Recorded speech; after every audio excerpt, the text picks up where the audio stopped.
ప్రభుత్వ ఆదేశాల మేరకు మెగా వనమహోత్సవం కార్యక్రమాన్ని నిర్వహించి జిల్లా వ్యాప్తంగా ఈ ఒక్కరోజు 2.5 లక్షలకు పైగా మొక్కలు నాటే కార్యక్రమాన్ని చేపట్టామని సిద్దిపేట జిల్లా కలెక్టర్ హైమావతి తెలిపారు. జిల్లాలో నిర్దేశించిన మేరకు ఈ నెల చివరిలోగా 17 లక్షల మొక్కలు నాటుతామని చెప్పారు. ప్రభుత్వ ఆదేశాల మేరకు రాష్ట్ర వ్యాప్తంగా నిర్వహిస్తున్న వనమహోత్సవం కార్యక్రమంలో భాగంగా సిద్దిపేట జిల్లా రూరల్ మండలం ఇరుకోడు గ్రౌండ్లో ప్రొహిబిషన్ ఎక్సైజ్ శాఖ ఆధ్వర్యంలో వనమహోత్సవం కార్యక్రమం నిర్వహించారు. జిల్లా కలెక్టర్ కె హైమావతి ముఖ్య అతిథిగా హాజరై ఈతవనంలో స్థానిక ప్రజాప్రతినిధులతో కలిసి మొక్కలు నాటారు.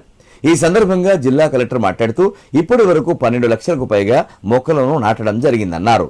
ఎల్నినో ప్రభావం వలన ఈ సంవత్సరం వర్షాలు ఆశించిన స్థాయిలో ఉండవు కాబట్టి రైతులు వరి పంటకు బదులుగా ఇతర మెట్ట పంటలను పండించాలని తెలిపారు. ముఖ్యంగా కంది, జనుము, వేరుశెనగ, తృణధాన్యాలు పండించాలని, భూగర్భ జలాలను పెంచుకునే దిశగా వీబీజీ రామ్జీ పథకం కింద పంట చేనులలో ఫామ్ పండ్లను ఉచితంగా నిర్మించుకోవాలని రైతులకు సూచించారు. ఇందుకోసం వార్డు సభ్యులు, మహిళా సంఘాల సభ్యులు రైతులకు అవగాహన కల్పించాలని సర్పంచ్ కృష్ణకు సూచించారు. వనమహోత్సవం కార్యక్రమం ద్వారా మొక్కలు నాటిన ఈ ప్రాంతంలో భూమి చాలా ఉంది కాబట్టి కమ్యూనిటీ ఫామ్ పాండ్ నిర్మించాలని బీబీజీ రామ్జీ ఫీల్డ్ అసిస్టెంట్ ను జిల్లా కలెక్టర్ ఆదేశించారు. కార్యక్రమంలో మండల ప్రత్యేక అధికారి doctor Piya, AD survey land Sudarshan, prohibition excise శాఖ అధికారులు, స్థానిక ప్రజాప్రతినిధులు పాల్గొన్నారు. ప్రతి జిల్లాలో కూడా మొక్కలు నాటడం జరుగుతుంది.